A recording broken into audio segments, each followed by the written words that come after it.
Hello, നമ്മുടെ ബാങ്കിൽ ഞാൻ ഒരു ചെക്ക് ഡെപ്പോസിറ്റ് ചെയ്യുവാണെങ്കിലേ അത് ക്ലിയർ ആകാൻ എത്ര ദിവസം എടുക്കും മാഡം?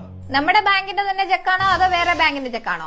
അതർ ബാങ്കിന്റെ ആണ് മാഡം. അങ്ങനെയാണെങ്കിൽ 3 ദിവസം എടുക്കും. നിങ്ങളുടെ ബാങ്കിന്റെ ഓപ്പോസിറ്റ് ബിൽഡിംഗിലുള്ള ബാങ്കിന്റെ ചെക്കാണ് മാഡം ഞാൻ ഡെപ്പോസിറ്റ് ചെയ്തത്. അതിനെന്തിനാണ് മാഡം 3 ദിവസം? സാർ, ഇതിനൊക്കെ ഓരോ ഫോർമാലിറ്റീസ് ഇല്ലേ? നമുക്ക് ആ ബാങ്കിന്റെ ഫോർമാലിറ്റീസ് അനുസരിച്ചല്ലേ കാര്യങ്ങൾ ചെയ്യാൻ പറ്റത്തുള്ളൂ. എന്ത് ഫോർമാലിറ്റി മാഡം? ഒരു ഉദാഹരണം പറയുവാണെങ്കിൽ, സാർ അത്യാവശ്യമായിട്ട് ഒരു സ്ഥലത്തോട്ട് പോയിക്കൊണ്ടിരിക്കുകയായിരുന്നു. ആ പോകുന്ന വഴി ഒരു ശ്മശാനത്തിന്റെ അടുക്കൽ എത്തിയപ്പോഴത്തേനും സാറിന് പെട്ടെന്നൊരു ഹാർട്ട് അറ്റാക്ക് വന്നു. സാർ അവിടെ തന്നെ കുഴഞ്ഞു വീണ് മരിച്ചെന്ന് വിചാരിക്കുക. ശ്മശാനം തൊട്ടടുക്ക തന്നെയാണല്ലോ എന്ന് വിചാരിച്ച് സാറിനെ ഉടൻ തന്നെ ശ്മശാനത്തിൽ എടുത്ത് സംസ്കരിക്കത്തില്ലല്ലോ. വീട്ടിൽ കൊണ്ടുപോയി അതിന്റെ ആചാരാനുഷ്ഠാനങ്ങളെല്ലാം നടത്തിയിട്ടല്ലേ സംസ്കരിക്കാൻ വേണ്ടിട്ട് കൊണ്ടുവരത്തുള്ളൂ. ബാങ്കിന് ബാങ്കിന്റേതായിട്ടുള്ള ചില ഫോർമാലിറ്റീസ് ഉണ്ട്. ദയവായി നിങ്ങളും അത് പാലിക്കണം. സാറിന് വേറെ സംശയങ്ങളൊന്നും ഇല്ലല്ലോ അല്ലേ? ഒരു സംശയവും. Okay sir, have A nice day.